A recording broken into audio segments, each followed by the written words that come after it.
میں نے جو قرآن مقدس کی آیت کریمہ تلاوت کیا ہے، اللہ تعالیٰ اس میں ارشاد فرماتا ہے اپنے محبوب کی شان بیان کرتے ہوئے کہ وَإِنَّكَ لَعَلَىٰ خُلُقٍ عَظِيمٍ، اے محبوب یقیناً آپ اخلاق کے بلند ترین مقام پہ فائز ہیں، آپ اخلاق کے بلند ترین مقام پہ فائز ہیں۔ ارشاد ہوا لقد كان لكم في رسول الله اسوة حسنة، کہ تمہارے لیے اللہ کے رسول کی زندگی میں بہترین اسوہ اور نمونہ ہے۔ قیامت تک آنے والے لوگوں کے لیے اللہ کے نبی صلی اللہ علیہ وسلم کی زندگی اسوہ اور نمونہ اور آئیڈیل ہے، اور رہے گی قیامت تک جو بھی لوگ آنے والے ہیں۔ ہر بشر کے لیے، آپ تمام بشر کے لیے، تمام جن کے لیے، جانوروں کے لیے، یہاں تک کہ ساری کائنات کے لیے آپ رحمت بنا کے بھیجے گئے۔ وَمَا أَرْسَلْنَاكَ إِلَّا رَحْمَةً لِّلْعَالَمِينَ کا خطاب دیا گیا۔ انسان پوچھ سکتا ہے کہ رحمت انسانوں کے لیے ہو سکتے ہیں، جانوروں کے لیے کیسے ہیں، اور رحمت تو صرف مسلمان کے لیے ہو سکتے ہیں، غیر مسلم کے لیے کیسے ہو سکتے ہیں؟ رحمت غیر مسلم کے لیے اس اعتبار سے ہے کہ پہلی امتوں پہ نافرمانی کی وجہ سے جو عذاب آیا کرتا تھا تو پوری کی پوری قوم تباہ و برباد ہو جاتی تھی، کوئی بندر بن جاتا تھا، پوری کی پوری قوم خنزیر بن جایا کرتی تھی، پوری کی پوری قوم تباہ و برباد کر دی جاتی تھی۔ لیکن یہ اللہ کے نبی کی برکت ہے کہ جب سے آپ اس دنیا میں آئے تو پوری کی پوری قوم اجتماعی عذاب اس دنیا سے اب ہٹا لیا گیا، اس امت سے ہٹا لیا گیا۔ تو مومن اور غیر مسلم دونوں پہ اللہ کے نبی کی رحمت ہے، جانوروں پہ بھی ہے، انسانوں پہ بھی ہے، جناتوں پہ بھی ہے، تمام کائنات پہ اللہ کے نبی کی رحمت ہے۔ ہمیں اور آپ کو چاہیے کہ اپنے نبی کی زندگی کا مطالعہ کریں۔ ہمارا بڑا المیہ یہ ہے کہ ہماری بڑی تعداد ان سے اگر پوچھا جائے کہ آپ نے اپنے نبی صلی اللہ علیہ وسلم کے بارے میں کتنی کتاب پڑھا ہے تو 90% لوگ ایسے ہوں گے کہ شاید ایک کتاب بھی تفصیل سے نہیں پڑھے ہوں گے۔ میں مسلمانوں کی بات کر رہا ہوں، غیر مسلموں کی بات نہیں کر رہا ہوں۔ ہر آدمی اپنے سینے پہ ہاتھ رکھ کے غور کرے، سوچے کہ ہم نے اپنے بچوں کو کیا مکمل کوئی کتاب تفصیل کے ساتھ اپنے نبی کے بارے میں پڑھائی ہے؟ جب ہمارا بیٹا، ہمارے گھر والے جب نبی کے اخلاق کو نہیں جانتے، نبی کی سیرت کو نہیں جانتے، تو کیسے اس پہ عمل کریں گے، کیسے دوسروں کو بیان کریں؟ زندگی کے ہر میدان میں، زندگی کے ہر گوشے میں جس نبی کے اسوے سے ہمیں رہنمائی ملنے والی ہے، جب ہم پڑھیں گے نہیں تو جانیں گے کیسے، امت کو درس کیسے دیں گے؟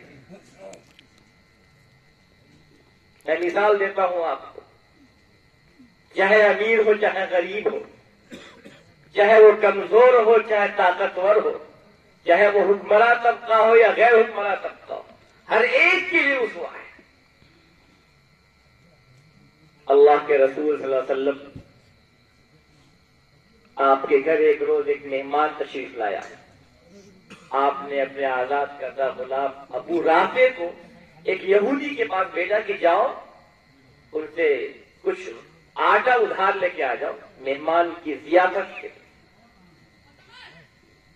ابو رافع کہتے ہیں کہ میں یہودی کے پاس گیا اور کہا کہ اللہ کے نبی کے گھر مہمان آیا ہوا ہے، انہوں نے تم سے کچھ آٹا ادھار مانگا ہے رجب کے مہینے تک، پھر تم کو اس کا پیسہ دے دیا جائے گا۔ اس نے کہا کہ میں رہن کے بغیر کچھ بھی فروخت نہیں کر سکتا، نہ ادھار دے سکتا، جب تک کہ کچھ رہن نہ رکھ دیا جائے۔ حضرت ابو رافع اللہ کے نبی کے پاس آتے ہیں اور آ کے اس کی بات کو بیان کرتے ہیں۔ آپ نے فرمایا کہ میں زمین میں بھی امین ہوں، آسمان میں بھی امین ہوں، اگر وہ مجھے ادھار دے دیتا تو میں اس کا ٹائم سے دے دیتا.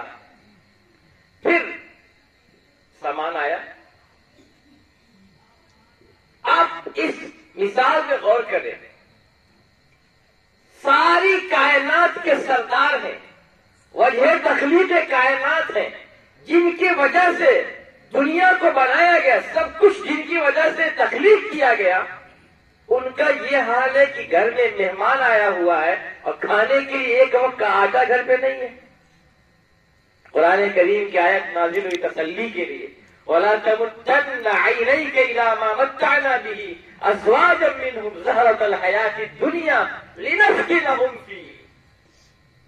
کہ آپ کی نگاہ ان کی طرف نہ جائے جن کو ہم نے دنیا کی ظاہری چمک دمک کے سامان دے رکھے ہیں, جن کو ہم نے چند دنوں کی زندگی کے لیے عیش و عشرت کے جو سامان عطا کر رکھے ہیں, اپنی نگاہ اٹھا کے ہی مت دیکھیے گا اس کی طرف. یہ ظاہری چمک دمک ہے. کیوں؟ لِنَفْتِنَهُمْ فِيهِ, تاکہ ہم انہیں آزمائیں. انہیں اللہ آزما رہا ہے. وَرِزْقُ رَبِّكَ خَيْرٌ وَأَبْقَىٰ, اللہ کا دیا ہوا جو رزق ہے وہ زیادہ اچھا ہے, وہ زیادہ باقی رہنے والا ہے.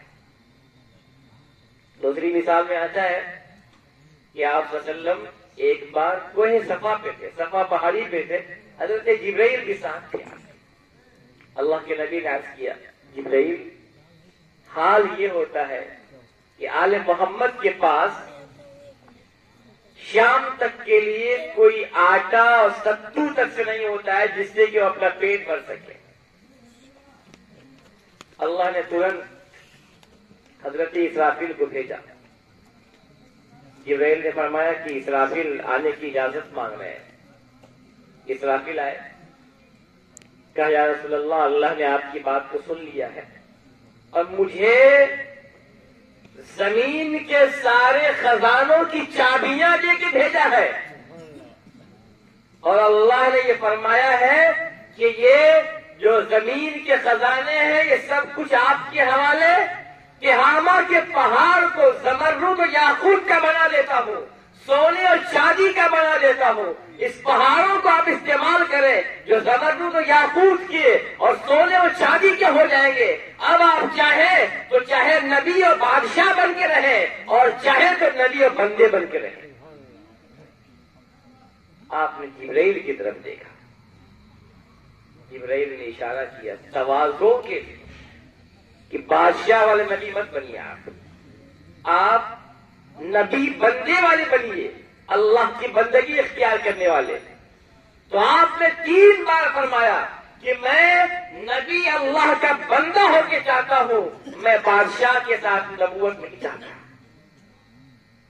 تو جو اتنی ساری طاقت کا مالک نبی, جو اللہ کا لاڈلا نبی, جو اللہ کا پیارا نبی, جو اللہ کا چہیتا نبی, جو ہم سب کا رسول ہے, ہم اس کی ہی سیرت, اس کے ہی اخلاق, اس کے ہی کردار کو نہ پڑھیں اور نہ اپنے بچوں کو بتائیں, نہ گھر والوں کو بتائیں, نہ خواتین کو بتائیں, تو ماحول کیسا ہوگا, معاشرے کی اصلاح کیسے ہوگی.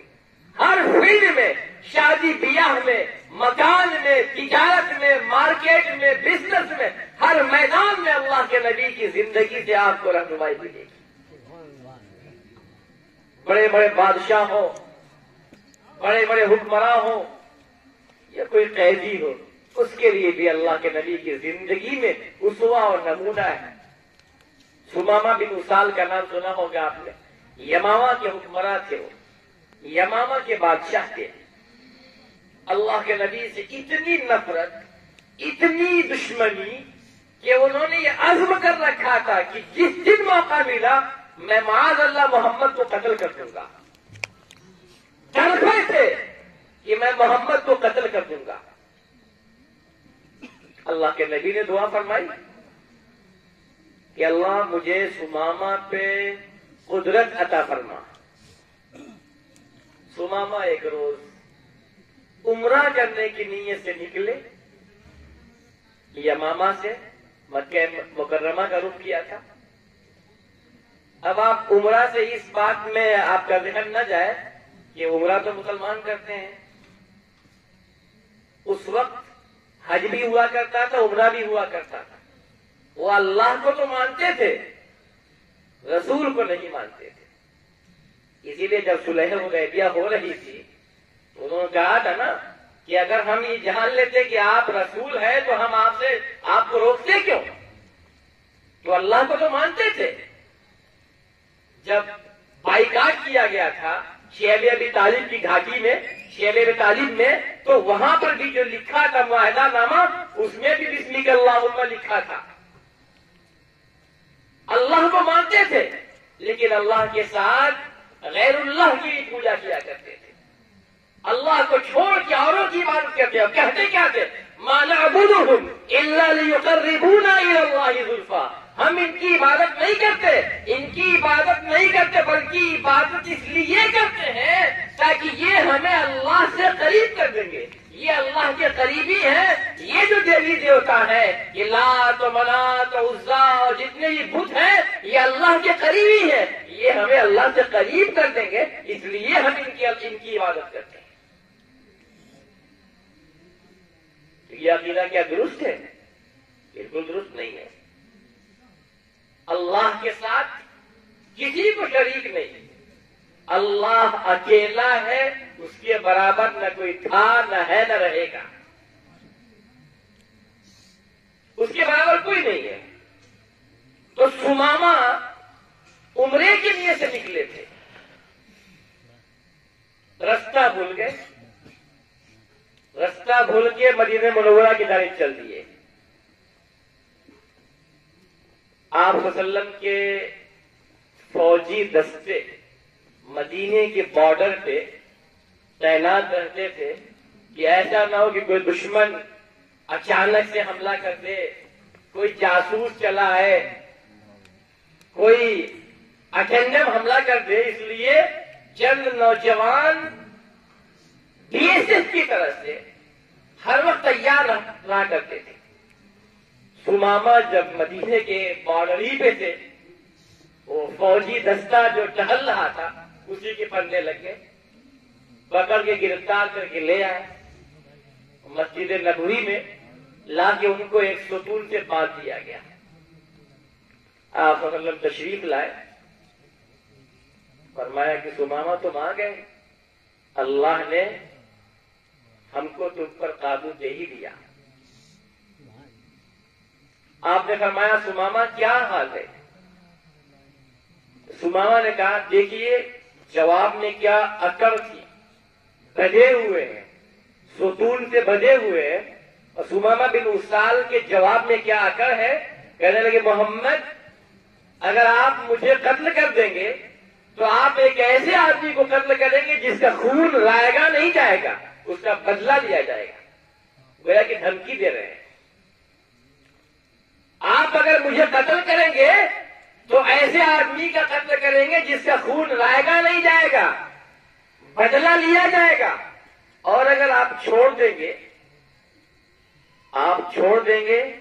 تو آپ کا شکریہ ہوگا. ایک ایسے آدمی کو چھوڑیں گے جو آپ کا شکریہ ادا کرنے والے ہوگا اور اس کا بدلہ بھی آپ کو دے گا. اور اگر آپ مال چاہتے ہیں، اس کے عوض میں مال چاہتے ہیں تو بتائیے کتنا مال چاہیے آپ کو، اتنا مال آپ کے قدموں میں حاضر کر دیا جائے گا. آپ کچھ نہیں بولے، چلے گئے. اگلے روز پھر تشریف لائے آپ صلی اللہ علیہ وسلم. پوچھا ثمامہ کیا حال ہے؟ کہنے لگے ٹھیک. پھر وہی جواب دیا کہ محمد اگر آپ قتل کریں گے تو ایک ایسے آدمی کو قتل کریں گے جس کے خون کا بدلہ لیا جائے گا. ابھی بھی آواز میں وہی کبر، تکبر اور بادشاہت والا روپ. اور اگر آپ چھوڑ دیں گے تو شکر گزار پائیں گے. اور اگر مال چاہتے ہیں تو بولیے کتنا مال چاہیے. حضرت ابو ہریرہ کہتے ہیں کہ ہم میں سے چند لوگ جو غربا قسم کے تھے، ان کے دل میں خیال آیا کہ اس بندے کو مارنے سے کیا فائدہ، ہم یہاں روٹی کے لیے پریشان ہیں، تڑپ رہے ہیں، اس سے کچھ مال وغیرہ لے کے چھوڑ دیا جائے. اس سے تو اچھی خاصی رقم مل سکتی ہے. کہہ رہے ہم لوگوں کے دل میں خیال آیا اس کی جان مارنے سے کیا فائدہ, اس سے مال وغیرہ لے کے چھوڑ دیا جائے. آپ صلی اللہ علیہ وسلم چلے گئے. تیسرے روز پھر تشریف لائے. پوچھا سمامہ کیا حال ہے؟ کہنے لگے ٹھیک.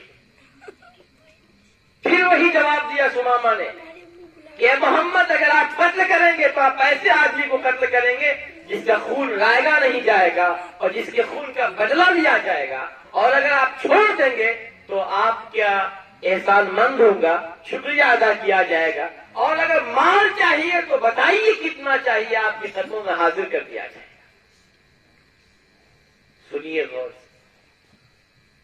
وجہ تخلیق کائنات, دو عالم کے سردار, محسن کائنات, جس کے ہاتھ میں اب چابی تھی, چاہتے تو گردن اڑوا دیتے کہ 3 دن ہوا اکڑنے کی بات ختم ہوئی, 3 دن ہو گیا ابھی تک تمہاری اکڑ باقی ہے, تو غصے میں تو ایسا آدمی گردن اڑا دیتا.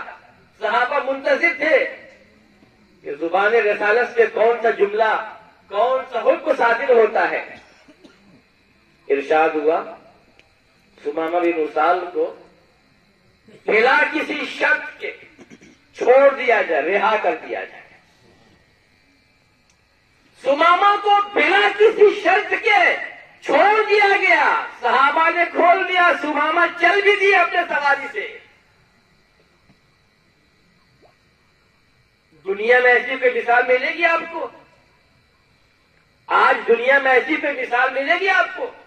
ایسا شخص جو قتل کے ڈر پہ ہے, جس نے تہیا کر رکھا تھا کہ موقع ملے گا تو محمد کو معاذ اللہ قتل کر دوں گا, اور گرفتار ہونے کے باوجود بھی جس کی بات نے, جس کے لہجے میں تکبر جھلک رہا تھا, اس کو آپ نے بلا کسی شخص کے چھوڑ دیا. جانتے ہیں اس اخلاق کا, اس انداز کا کیا اثر ہوا؟ سمامہ بڑی تیزی کے ساتھ مدینے سے باہر نکلے, ایک باغیچے میں گئے, جا کے غسل کیا, نہایا انہوں نے, بہترین کپڑا پہنا, پھر واپس آئے. مسجد نبوی میں آپ صلی اللہ علیہ وسلم بیٹھے ہی تھے, ابھی گئے نہیں تھے آپ. آپ نے پوچھا سمامہ واپس آ گئے, تم کو تو چھوڑ دیا گیا تھا, آپ کیوں چلے آئے؟ کہنے لگے جسم چھوڑا آپ نے, دل تو لے لیا آپ نے. سمامہ کہنے لگے جسم کو آزاد کیا آپ نے, دل تو آپ نے لے لیا میرا. اے اللہ کے نبی کلمہ پڑھائیے, مجھے اسلام قبول کرائیے. سمامہ کلمہ پڑھتے ہیں اور اسلام قبول کر لیتے ہیں. اب یہی بات ختم نہیں ہوئی. اللہ کے نبی کے اخلاق کو دیکھیے, ابھی بات ختم نہیں ہوئی ہے. سمامہ عمرے کی نیت سے آئے تھے اور یمامہ کے بادشاہ کے حکمراں تھے. اللہ کے نبی سے کہا کہ میں تو عمرے کی نیت سے آیا تھا, رستہ بھول گیا تھا تو مدینے آ گیا. تو آپ نے انہیں عمرے کا طریقہ سکھایا, ان کی تربیت کیا, اور پھر کہا کہ جا کے عمرہ کر لو. جب سمامہ بن اسال مکہ مکرمہ پہنچے, وہاں جا کے عمرہ کیا, تو اپنی مجلسوں میں اللہ کے نبی صلی اللہ علیہ وسلم کی تعریف کیا کرتے تھے. تو مشرکین مکہ نے, کفار مکہ نے یہ الزام لگایا, کہنے لگے صبا سمامہ, سمامہ بے دین ہو گیا, سمامہ بے دین ہو گیا, اپنے باپ دادا کے دین کو چھوڑ دیا. تو کہنے لگے میں بے دین نہیں ہوا ہوں, میں مسلمان ہو گیا ہوں, میں اللہ کے نبی پہ ایمان لے آیا ہوں. اور اے مکے کے لوگوں سن لو غور سے, اب یمامہ سے ایک دانہ غلہ بھی اب مکہ مکرمہ نہیں آئے گا. یمامہ ایک بڑی غلہ منڈی تھی, مکہ مکرمہ کا بیشتر اناج وہیں سے آیا کرتا تھا. سمامہ نے کہا کہ مکہ مکرمہ کے لوگوں سن لو, اللہ کے نبی کی اجازت کے بغیر ایک دانہ غلہ بھی گندم کا اب مکہ مکرمہ میں نہیں آنے والا اللہ کے نبی کی اجازت کے بغیر. اور پہنچے یمامہ پہ، پہنچ کے انہوں نے اس حکم کو نافذ کر دیا، مکہ مکرمہ کے غلے کو بند کر دیا. اب مکے والے پریشان ہیں، کیا کریں؟ مجبوراً اللہ کے نبی کے پاس پیغام بھجوایا کہ آپ یمامہ کے حکمراں سمامہ بن اسال کو حکم دیں کہ وہ غلہ جاری کریں، غلے کو نہ روکیں. اللہ کے نبی کے اخلاق کو دیکھیے، ایسے نہیں محسن انسانیت کہا گیا. وہ مکے کے لوگ جنہوں نے آپ کو مکے سے نکلنے پہ مجبور کیا، وہ مکے کے لوگ جو آپ کو نماز پڑھتے وقت اونٹوں کی اوجڑی ڈالنے والے آپ پر ہیں، وہ مکے کے لوگ جنہوں نے آپ کے قتل کی سازشیں کی، وہ مکے کے لوگ جنہوں نے آپ کے خلاف طرح طرح کی سازشیں کرتے رہے اور آپ کے خلاف جنگ کرنے میں آمادہ رہے، ایسے لوگ جب ان کا غلہ بند ہوتا ہے تو اللہ کے نبی کے پاس درخواست دیتے ہیں. دوسرا شخص ہوتا تو کہتا بہت اچھا، بالکل مت دینا، ایک دانہ مت دینا. لیکن اللہ کے نبی نے پیغام بھجوایا، سمامہ ایسا مت کرو، غلہ جاری کر دو. یہ ہمارے نبی کا اخلاق، یہ ہمارے نبی کا اخلاق تھا.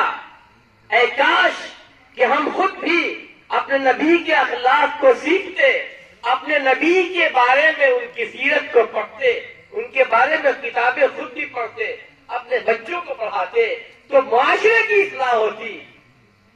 کل کو یہ مسلمان کہیں اور نکلتا تو غیر دیکھ یہ سمجھتا محمدی جا رہا ہے. پہلے کہا جاتا تھا مسلمان ہے تو جھوٹ نہیں بولے گا، مسلمان ہے تو جھوٹ نہیں بولے گا، مسلمان ہے تو غلط کام نہیں کرے گا، مسلمان ہے تو یہ کام نہیں کرے گا. آج معاملہ بالکل الٹا ہو چکا. اسی ہندوستان کی بات، جب انگریزوں کی حکومت تھی، ایک رستے سے انگریز افسر گزر رہا تھا، رستے میں دیکھا اس نے کیلے کا چھلکا پڑا ہوا ہے. اس نے کہا لگتا ہے کہ اس رستے سے کوئی مسلمان نہیں گزرا ہے. اس نے کہا مسلمان گزرتا تو ضرور کیلے کے چھلکے کو اٹھا کے پھینک دیتا، کیونکہ اس کے نبی کی تعلیم ہے کہ رستے سے تکلیف دہ چیز ہٹانا صدقہ ہے. اماطۃ الاذی عن الطریق صدقۃ، صدقہ یہ ہٹا دیتا. لگتا ہے کہ کوئی مسلمان اس رستے سے نہیں گزرا ہے. تو جب تک ہم اپنے اندر اپنے نبی کے اخلاق کو نہ ڈھالیں گے، ان کے اسوے کو نہ اپنائیں گے، تو ہماری دنیا بھی ناکام ہوگی، آخرت بھی ناکام ہوگی. اللہ نے فرمایا لقد کان لکم فی رسول اللہ اسوۃ حسنہ، کہ یقیناً اللہ کے رسول کی زندگی کے اندر تمہارے لیے بہترین اسوہ ہے، بہترین نمونہ ہے. اے کاش کہ ہم اس پہ عمل کر لیتے، خود بھی عمل کرتے، دوسروں کو بھی سکھاتے. ہر شخص یہ تہیہ کرے کہ ہم ضرور بھی ضرور اللہ کے نبی کے بارے میں ضرور کوئی نہ کوئی کتاب پڑھیں گے، تفصیلاً پڑھیں گے، تفصیل کے ساتھ. ہر زبان میں کتاب موجود ہے، ہزاروں کتاب لوگوں نے لکھا ہے، ہر زبان میں لکھا ہے، ہر زبان میں اللہ کے نبی کی شان میں لوگ کتاب لکھے اور لکھ رہے ہیں اور لکھتے رہیں گے. اور ہر نیا رائٹر لکھنے والا کچھ نہ کچھ نئی چیزیں لے کے آتا ہے، اور قیامت تک اللہ کے نبی کی شان کو لکھتے رہیں گے اور کبھی بھی اس کا حق ادا نہیں کر سکتا. خود مائیکل ہارٹ عیسائی ہو کر کے اس نے جو کتاب لکھی دی 100، اس کتاب میں دنیا کی ان 100 شخصیتوں کو، دنیا کے ان 100 انسانوں کا نام لکھا گیا ہے جنہوں نے دنیا میں بڑے بڑے کام کیے ہیں. اس میں بھی رینکنگ کی گئی ہے کہ نمبر 1 پہ کون ہے، نمبر 2 پہ کون ہے، نمبر 3 پہ کون ہے. 100 لوگوں کا نام لکھا مائیکل ہارٹ نے. مائیکل ہارٹ مسلمان نہیں کہتا، اس نے حضرت عیسیٰ کا نام اس نے نمبر 3 پہ لکھا ہے، اور اللہ کے نبی صلی اللہ علیہ وسلم کا نام اس نے نمبر 1 پہ لکھا ہے. اللہ کے نبی کا نام نمبر 1 پہ لکھا. کیوں؟ اس لیے کہ اللہ کے نبی کی جو زندگی تھی فقط 23 سال کے عرصے میں دنیا کے ہر فیلڈ میں، ہر میدان میں، زندگی کے ہر گوشے میں، ہر پہلو کو، ہر چیزوں کو آپ نے عملاً بتا دیا، لوگوں کو عملاً بتا دیا کہ دنیا میں کیسے رہنا ہے، معاشرے میں کیسے رہنا ہے، لوگوں کے ساتھ کیسا برتاؤ کرنا ہے، لوگوں سے کیسے ملنا ہے، کیسے کس معاملے میں کس وقت کون سا فیصلہ کرنا ہے، ساری چیزیں بتا دیا، حکومت بھی کر کے دکھا دیا، سب کچھ کر کے دکھا دیا۔ اس لیے اس نے اللہ کے نبی کو نمبر 1 پہ لکھا۔ کاش کہ ہم بھی اللہ کے نبی کی زندگی کو پڑھتے، ان کی سیرت کا مطالعہ کرتے۔ اللہ تعالی ہم سب کو صحیح باتوں پہ عمل کرنے کی توفیق عطا فرمائے۔ وآخر دعوانا ان الحمد للہ رب العالمین۔